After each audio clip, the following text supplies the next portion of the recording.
പുതിയൊരു വീഡിയോയിലേക്ക് എല്ലാവർക്കും സ്വാഗതം. ഇന്ന് ഞാൻ നിങ്ങൾ കാണിക്കുന്നത് കുറച്ച് ആളുകൾ ഒരുപാട് സംശയമുണ്ട് മഴക്കാലമായി കഴിഞ്ഞാൽ സോളാർ പാനൽ എങ്ങനെ പ്രൊഡക്ഷൻ കിട്ടും, എത്ര യൂണിറ്റ് കിട്ടും എന്നുള്ളതൊക്കെ. അപ്പോൾ ഞാൻ വെച്ചിട്ടുള്ളത് ഒരു 1 kV സിസ്റ്റമാണ്. സാധാരണഗതിയിൽ യൂട്യൂബേഴ്സൊക്കെ പറയുന്ന 2 kV എന്ന് പറയാം. പക്ഷേ ശരിക്കും 1000 വാട്ട്സിൻ്റെ പാനൽ വെക്കും 1 kV ആവുള്ളൂ. അതുകൊണ്ട് 1 kVൻ്റെ ഒരു പ്രൊഡക്ഷൻ മഴക്കാലങ്ങളിൽ ഇപ്പോൾ മഴ തുടങ്ങിയല്ലോ. അപ്പോൾ അതിൻ്റെ ഒരു അടിസ്ഥാനത്തിൽ കേരളത്തിൽ ഓരോ സ്ഥലത്തും ഓരോ രീതിയിലാകും. ചില സമയത്ത് മഴ ഉണ്ടാവും, ചില സമയത്ത് മഴ പോയി കഴിഞ്ഞാൽ കുറച്ച് വെയിൽ കിട്ടും. ആ ഒരു പ്രൊഡക്ഷൻ അല്ല ഇപ്പോൾ ഞാൻ കാണിക്കുന്നത്. ഇപ്പോൾ ഞാൻ കാണിക്കുന്നത് കംപ്ലീറ്റ് പൂർണ്ണമായിട്ടും മഴക്കാലങ്ങളിൽ ഉണ്ടാകുന്ന ഒരു വെയിലില്ലാത്തൊരവസ്ഥയുണ്ടല്ലോ. ആ സമയങ്ങളിൽ നമ്മൾ 1 kV സോളാർ സിസ്റ്റം എങ്ങനെ എത്രത്തോളം കറണ്ട് വൈകുന്നേരം നമുക്ക് കിട്ടുന്നുള്ളത് പൂർണ്ണമായിട്ട് വീഡിയോ അവസാനം വരെ കണ്ടു കഴിഞ്ഞാൽ മനസ്സിലാവുന്നതാണ്. ഇപ്പോൾ രാവിലെ 9:15 സമയം വരുന്നത് കേട്ടോ. 9:15 സമയം എന്ന് പറഞ്ഞാൽ സാധാരണഗതിയിൽ ഒരു അര യൂണിറ്റിന് മുകളിൽ പ്രൊഡക്ഷൻ നടക്കേണ്ട സമയം കഴിഞ്ഞു. അപ്പോൾ അര യൂണിറ്റ് ഒരു 0.7 വരെ യൂണിറ്റ് പ്രൊഡക്ഷൻ കിട്ടുന്ന സമയം കഴിഞ്ഞു. മേഘാവൃതമായ അന്തരീക്ഷമാണ്, വെയിലൊന്നുമില്ല, സൂര്യനെ കാണാൻ തന്നെ ഇല്ല, അങ്ങനെ മഴ അങ്ങ് പെയ്യുന്നില്ല. അങ്ങനത്തെ ഒരു അന്തരീക്ഷമാണ് ഇപ്പോൾ ഉള്ളത് കേട്ടോ. വൈകുന്നേരം വരെ എങ്ങനെ രീതിയിൽ പോകുന്നുള്ള അറിയില്ല, എന്നാലും നമുക്ക് നോക്കാം. ഇപ്പം കാണിക്കുന്ന പ്രൊഡക്ഷനാണ് ഇതിലുള്ളത്. അപ്പോൾ നിങ്ങൾ ശ്രദ്ധിച്ചാൽ അറിയും.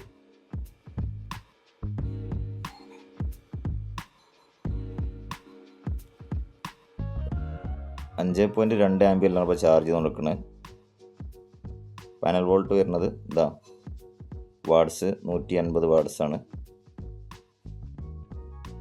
അപ്പോൾ ഇതുവരെ ഒരു യൂണിറ്റായിട്ടൊന്നും പ്രൊഡക്ഷൻ നടന്നിട്ടില്ല. എന്നാൽ ചെറിയ രീതിയിൽ ബാറ്ററി ചാർജ് ആവുന്നുണ്ട്. ഒരു 5 ആംപിയർ വെച്ചിട്ട് ഇത് ചാർജ് ആവുന്നുണ്ട്. അപ്പോൾ അത് വൈകുന്നേരം സാധാരണ നട്ടുച്ച സമയമായിട്ട് 12 മണിയുടെ അടുത്തു. അപ്പോൾ സാധാരണഗതിയിൽ ഈ സമയമാകുമ്പം ഒരു 1 kV നിന്ന് 2.5 മുതൽ 3 യൂണിറ്റ് വരെ 2.5 ആ റേഞ്ചിലേക്ക് പ്രൊഡക്ഷൻ നടക്കേണ്ട സമയമാണിത്. അപ്പോൾ ഇപ്പം എത്ര യൂണിറ്റ് നമുക്ക് കിട്ടിയെന്നുള്ളത് നോക്കാം. വാട്ട്സ് കാണിക്കുന്നുണ്ട് 8 ടുഡേ ആണല്ലേ, 0.5 യൂണിറ്റ്. അതായത് അര യൂണിറ്റ് കറണ്ട് മാത്രമേ ഈ ഒരു അവസ്ഥയിൽ ഉച്ചയാകുമ്പോഴേക്കും നമുക്ക് കിട്ടിയിട്ടുള്ളൂ എന്ന് മനസ്സിലാക്കുക. എന്നാലും ബാറ്ററി ചാർജിങ് നടക്കുന്നുണ്ട്. എന്നാലും സൂര്യപ്രകാശം പ്രസൻസ് ഉള്ള സമയത്ത്, സൂര്യൻ്റെ പ്രസൻസ് ഉള്ള സമയത്ത് ചെറിയ രീതിയിൽ ഇങ്ങനെ റെഡ് ലൈറ്റ് ബ്ലിങ്ക് ചെയ്തുകൊണ്ട് നമുക്കെൻ്റെ പ്രൊഡക്ഷൻ കാണിക്കുന്നതാണ്.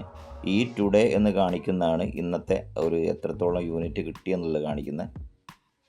ഇപ്പോൾ ഉച്ച ഒന്ന് തിരിയുന്ന സമയമാണ്, 2:30 മണിയായി. എന്നാലും ഇതൊരു നല്ലൊരു പീക്ക് പോയിൻ്റാണ്, പീക്ക് മൂവ്മെൻ്റാണ് ഈ സമയം. ഏറ്റവും അധികം പ്രൊഡക്ഷൻ നടക്കുന്ന പാനലിൽ ഏറ്റവും കൂടുതൽ വാട്ട്സ് പുറത്ത് വരുന്ന ഔട്ട് കിട്ടുന്ന സമയങ്ങളാണ് അതൊക്കെ കേട്ടോ. ഇതിൽ കാണിക്കാം.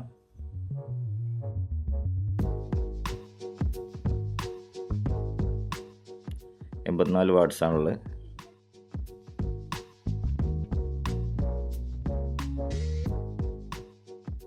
ഈ ടുഡേ 0.7. അപ്പോൾ ഈ ടുഡേ ഇന്ന് വരെ 0.7 യൂണിറ്റാണ്. ഒരു യൂണിറ്റിൻ്റെ പ്രൊഡക്ഷൻ കൂടി ഈ സമയം ഇതുവരെ നടന്നിട്ടില്ല. അത് വൈകുന്നേരം 5:30 മണിയാണത് കേട്ടോ. അപ്പോൾ ഇന്ന് ഇതുവരെ മഴയും പെയ്തിട്ടില്ല, വെയിലും ഇല്ല, അങ്ങനത്തെ ഒരു അവസ്ഥയാണ്. അങ്ങനെ ഒരുപാട് ദിവസങ്ങൾ മഴക്കാലങ്ങൾ കവർ ചെയ്ത് പോകുമല്ലോ. അത് വൈകുന്നേരമായി. സാധാരണഗതിയിൽ ഈ സമയങ്ങളിൽ ഒരു മിനിമം രീതിയിൽ പ്രൊഡക്ഷൻ ഉണ്ടാവേണ്ടതാണ്. പക്ഷേ നമുക്ക് നോക്കാം.